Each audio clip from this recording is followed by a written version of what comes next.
Bank of Uganda twajja mu WUMA shop grounds wali ne mututeeka mu holo ne mutusomesa nti sente ezo zaafulumye ne mutulaga omukyala Saala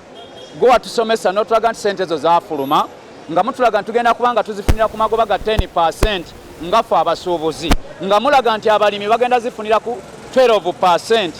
nga mutulaze nti sente ezo tugenda kumala nazo emyaka ena nga tuzikozesa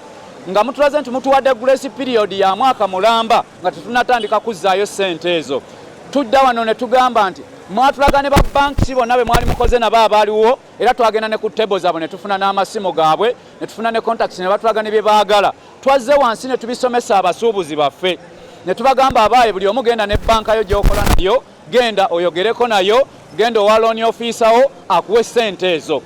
Basaba ne bannyabo tetumanya ani avuulingaani aba banka mwava ne mu witness nga n'amaloboozi gonna ngalina okuva olukiiko lwonna we lwatambula nga mutulaga sente muziina. Saawe ne tusindiseeyo abantu baffe na mobilizinga community yange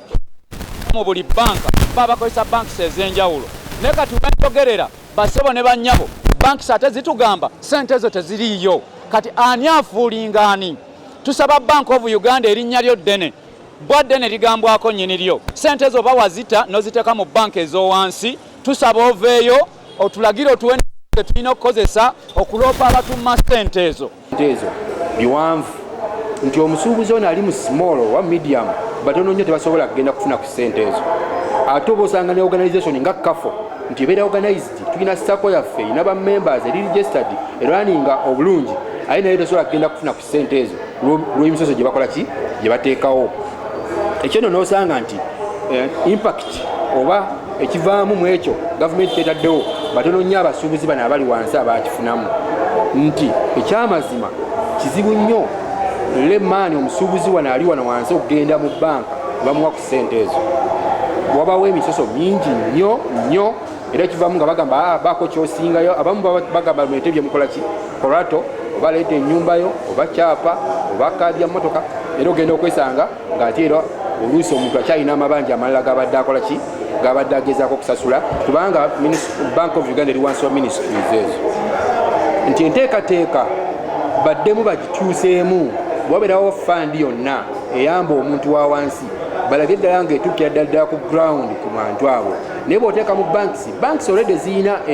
ebiriwubirwa byazo ezo commercial banks zonna tebakulimbanga eyina zateekebwawo okubeera nga zifunamu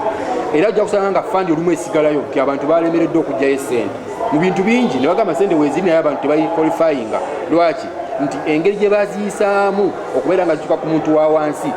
si yali nnoŋŋamu. So Bank of Uganda ebeere ng'ekimanyi nti interest rate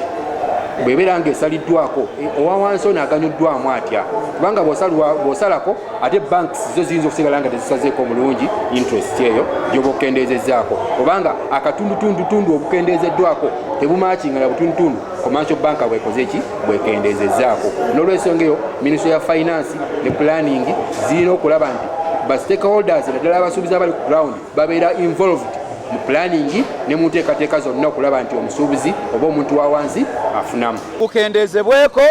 b'ofiisa bwe mwateeka abali ku deskis ezigenda zigaba values batufuukira ebizibu nabo ku ssaawa eno nagamba cotton ate nga gwolese polisita ye naakulemerako nti ono ffe gwe tumanyinga cotton okukakkana batukubye ebigwo bw'omusanga yanyiize ne mukazi we yakuyisanga bw'aba ayagadde. So tubasaba n'obuwombeefu obusuubuzi bwaffe tubwetaaga twagala ensi yaffe ebeere ng'ekulaakulana